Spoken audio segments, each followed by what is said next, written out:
Muchas gracias por todo este compartir. Vamos a concluir este tiempo de reflexión, de compartir con unas palabras del Padre Rector, el Padre Olivier Ribaudot-Dumas, que va a recoger toda la reflexión que hemos hecho ayer, hoy, y que vamos a escuchar con atención pues, las aportaciones que él nos va a hacer, y habrá la posibilidad también de poder hacer preguntas. Por tanto, en cuanto él termine su intervención, habrá un micrófono que estará a vuestra disposición para que vosotros podáis también o hacer preguntas o hacer un eco. Gracias.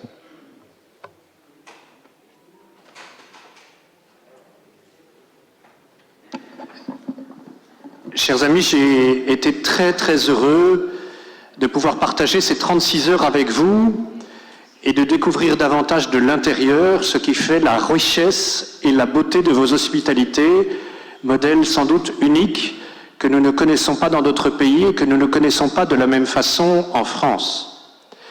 Je voudrais non pas résumer tout ce qui s'est dit, parce que ce n'est pas résumable en tant que tel.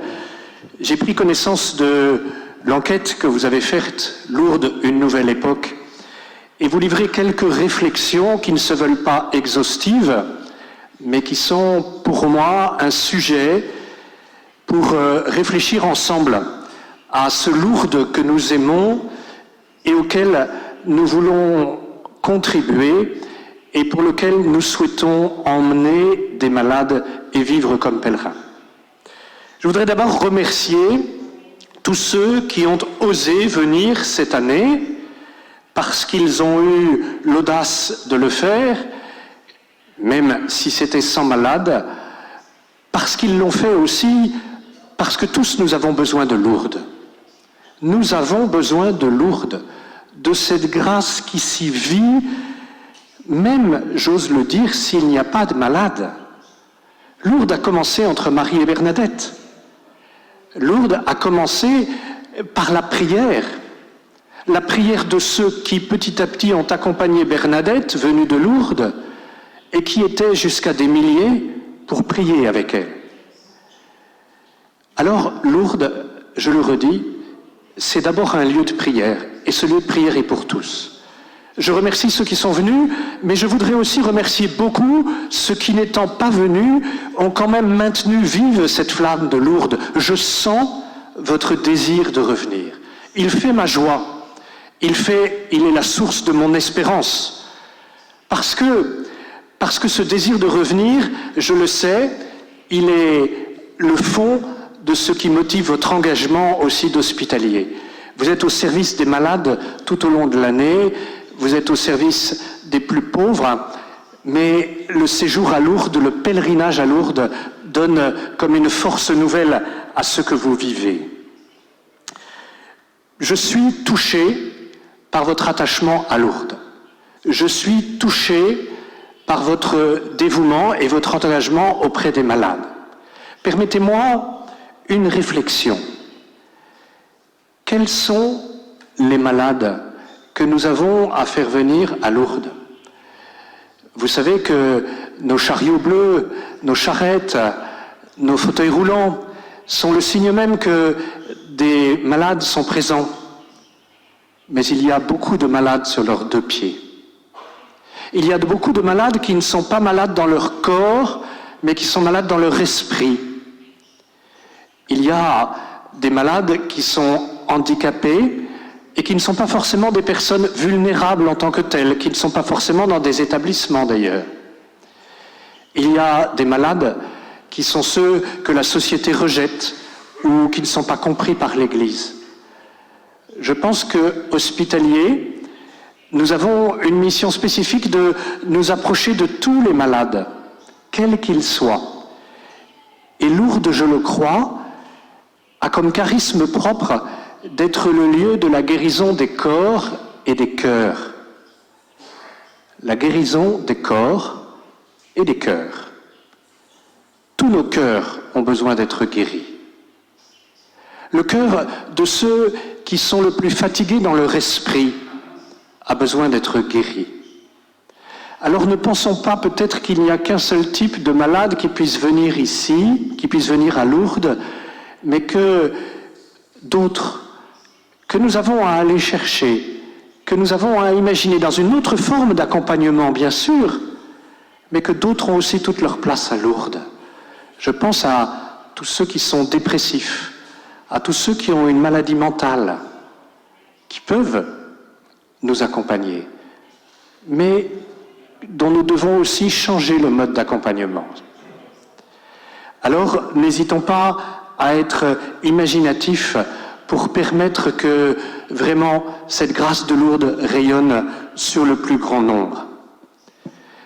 Votre congrès, notre congrès, m'a fait comprendre que finalement, ce que Pascal disait sur vérité en deçà des Pyrénées et horreur au-delà, ou le contraire, eh bien ça se vérifie. Nous avons parfois des approches différentes, mais quelle chance de vivre cette richesse de la différence. Cette richesse de la différence, elle n'a de sens pas dans la différence, mais dans la complémentarité et dans la communion. C'est parce que nous serons en communion les uns avec les autres, et je m'engage à développer des instances de communion entre nous pour que nous puissions partager nos expériences et dialoguer davantage encore. Il faut que nous dialoguons davantage encore pour que nous soyons bien d'accord sur le fond, et nous le sommes, mais pour que ce qui s'est vécu pendant 2 ans au sanctuaire et que beaucoup d'entre vous n'ont pas pu partager parce qu'ils n'étaient pas présents, pour ce qui s'est vécu pendant 2 ans au sanctuaire, soit au bénéfice de tous, et soit une impulsion pour tous, une impulsion pour nous renouveler, une impulsion pour venir. Oh, j'ai lu dans l'enquête tant de témoignages de ceux qui disent « ben voilà, n'ayons pas peur, allons de l'avant », et puis d'autres encore qui ont quelques peurs, quelques résistances, en disant ben voilà, qu'il faut faire comme on a toujours fait. Oui, mais ce qu'on a fait il y a 2 ans, le monde a changé, le sanctuaire a changé, les conditions ont changé, donc de toute façon, ça ne sera pas tout à fait comme avant. Acceptons que ce ne soit pas tout à fait comme avant. Mais acceptons que nous soyons ensemble pour porter ça. Il y a l'expérience d'autres hospitalités. Il y a la magnifique expérience de l'hospitalité Notre-Dame de Lourdes. Et je salue vraiment l'action de Daniel, donnée totalement à l'accueil de ceux qui viennent. Vraiment, l'hospitalité Notre-Dame de Lourdes, qui n'est pas un partenaire du sanctuaire, mais qui, au cœur même de la vie du sanctuaire, a une mission formidable. Et je sais que sa tâche n'est pas facile, mais nous voulons ensemble porter cette mission. Alors, je crois que nos relations, elles sont toujours faites de bienveillance, elles sont toujours faites de compréhension dans le dialogue, et c'est ça qui, pour moi, est le sens de ma mission. Être un homme de communion pour accueillir les uns et les autres dans leur spécificité. Mais vous le savez, le sanctuaire, c'est pas une salle de spectacle qui accueille. C'est pas simplement un grand hall dans lequel on peut bénéficier des services. C'est un lieu de grâce. C'est un lieu dans lequel la Vierge Marie invite le monde entier à venir. Et nous ne sommes pas propriétaires de ce lieu, mais nous en sommes au service. Mais nous sommes au service pour le faire vivre pour vous et pour le faire vivre avec vous. Alors les chapelains seront toujours à votre disposition pour faire vivre avec vous ce lieu, pour le faire vivre pour vous d'abord, hospitaliers, pour vous avec vos malades. Mais je veux le redire, même si ce n'est pas audible, parce que c'est ma conviction profonde. Votre pèlerinage, même si vous l'appelez week-end, même si vous l'appelez voyage, votre pèlerinage, même sans malade, a un sens. Parce que les malades, vous les avez dans votre cœur. Parce que les malades, ils demandent que vous alliez en leur nom porter leur vie à la grotte de Massabielle. Votre pèlerinage, même sans malade, a un sens. Alors je souhaite, bien sûr, qu'en 2022, vous puissiez venir avec beaucoup de malades. Je lis que pour certains, la charte sanitaire est trop rigide.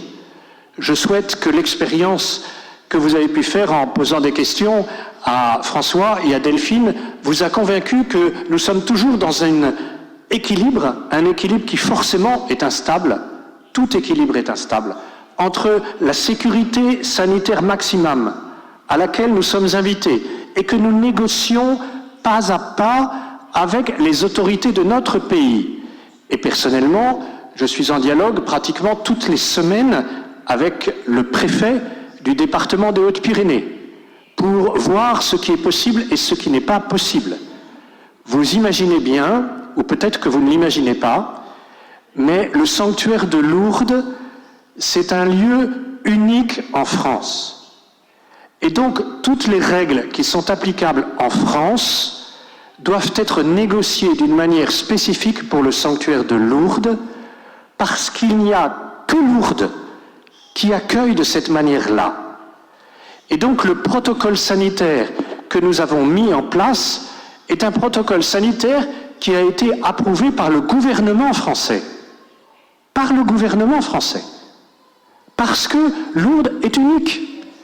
Et que donc tout ce qui se vit pas uniquement à l'échelle de la province, de notre province, mais remonte jusqu'au service du Premier ministre.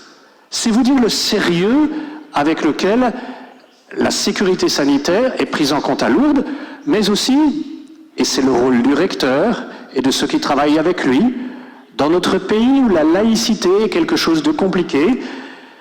Alain vous parlait de l'athéisme de notre pays. Il faut nous battre pour que nous ayons la possibilité de faire le maximum de choses avec le minimum de contraintes et la plus grande sécurité. Donc l'équilibre entre la sécurité et l'équilibre entre la souplesse est ce qui nous motive jour après jour. Et ce qui nous motive pour accueillir le plus possible de pèlerins en sécurité pour qu'ils soient heureux et sereins. Mais vous savez, notre joie à tous, c'est de voir leur joie, c'est de voir leur sourire, c'est de voir leur bonheur d'être au sanctuaire et de vivre ce moment avec d'autres. Il nous faut donc regarder l'avenir avec espérance. Je sais bien ce qui peut motiver quelques irritations de part et d'autre parfois. Ces irritations, je voudrais qu'elles puissent cesser. Je voudrais que dans la confiance, nous avancions, et nous avancerons, j'en suis sûr. J'en ai l'intime conviction. Je crois à la force, à la grandeur des pèlerinages espagnols. Je crois à l'importance de tout ce que vous représentez, d'abord parce que vous êtes si proches de nous géographiquement, mais parce qu'aussi le rayonnement de la culture espagnole, de la culture hispanique, va bien au-delà de vos frontières et que nous savons bien que votre langue est parlée dans tant d'endroits du monde, en Amérique du Nord qu'en Amérique du Sud, et que eux aussi, ils peuvent bénéficier de cette grâce. Alors, je veux m'engager devant vous à ce que vraiment la langue espagnole est une part importante dans les célébrations de notre sanctuaire pour que le maximum puisse en bénéficier. Je ne vous garantis pas que la langue...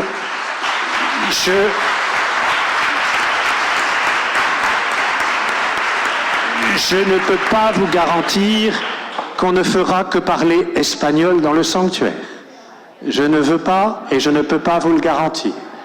Je serai français, j'adorerais pouvoir parler votre langue. Mais nous ferons de la place à chacun et nous donnerons à l'espagnol la place qui lui revient. Je sais aussi que la question des coûts est une question qui vous habite, comme elle m'habite moi aussi. Comme j'aimerais que tout soit gratuit.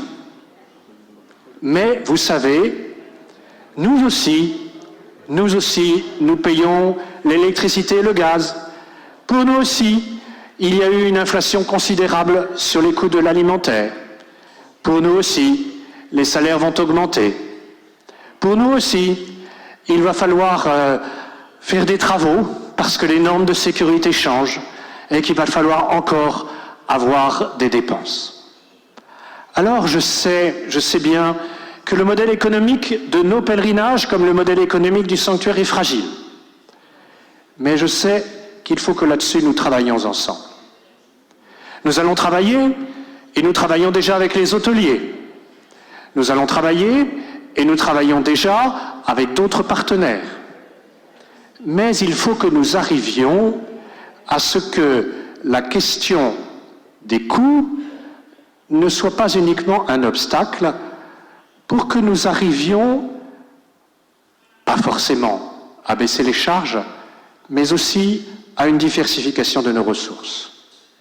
Le sanctuaire s'est beaucoup employé à cela.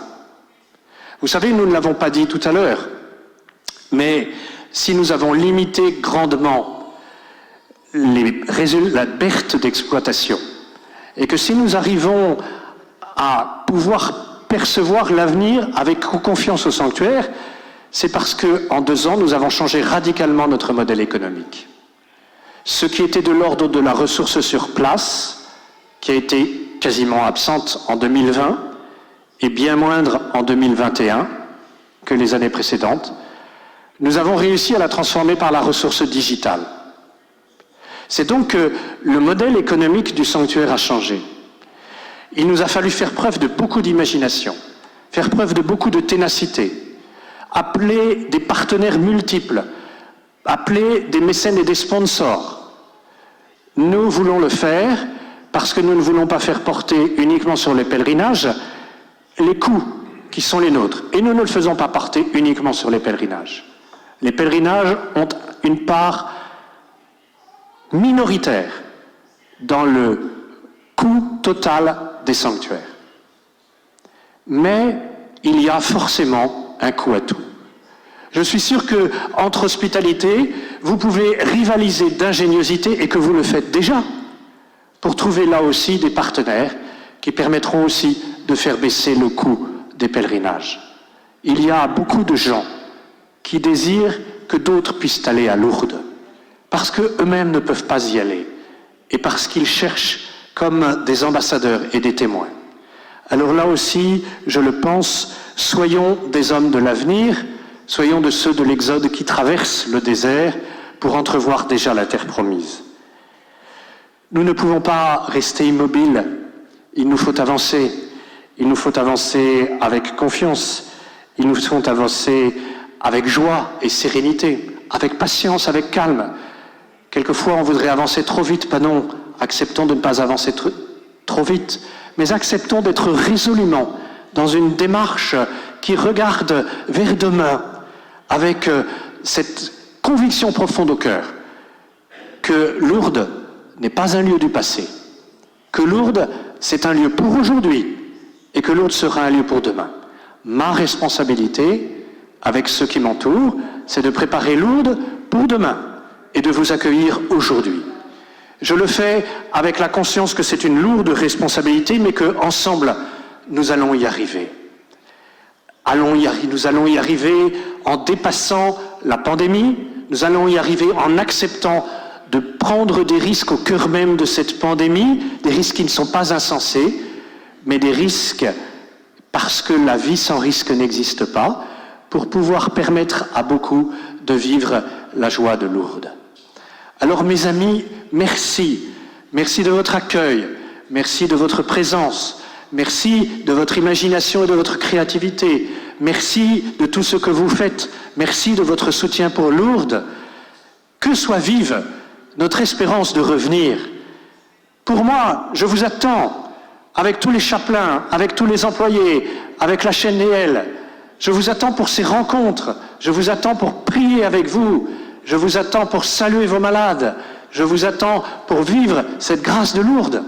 Soyons pleins d'espérance, soyons pleins de courage aussi, soyons pleins d'inventivité, pour que nous soyons au rendez-vous de Marie. Me ferez-vous la grâce de venir ici? Merci et à très bientôt.